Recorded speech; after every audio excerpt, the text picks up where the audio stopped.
My time in Project Portfolio 1 has allowed me to be able to create and enhance stories that really help me step out of my comfort zone. The biggest thing that I really wanted to enhance upon was the ability to create a story that would provide detail without drowning the reader in useless information.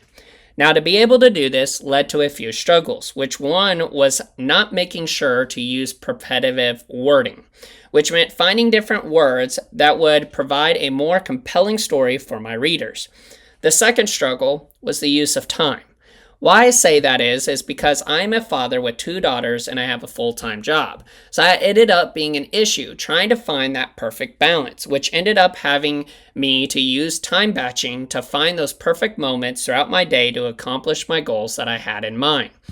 which ended up surprising me as I was able to complete everything well ahead of schedule and begin my much larger project, which won't be completed for quite some time. And if you were wanting to know what that project is, it's a chapter book that will further enhance one of my short stories, which is based off the first short story as shown here. The other thing that I was able to complete was my 2 mood boards, one for each flash story that I have written and now have completed as a full published project.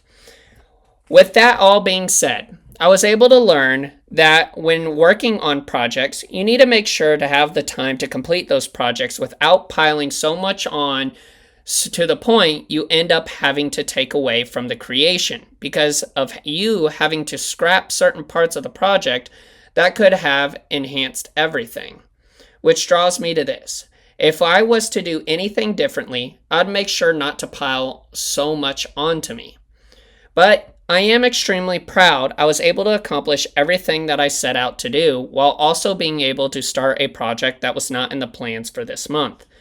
Now, what's next for me is to continue working on my larger project and to have at least a good portion of it completed by the end of this year, with hopes that the rough draft will be fully completed by the end of next year, as the project I am working on is something that I want to put a large amount of effort into making, as it will be something that could potentially be successful.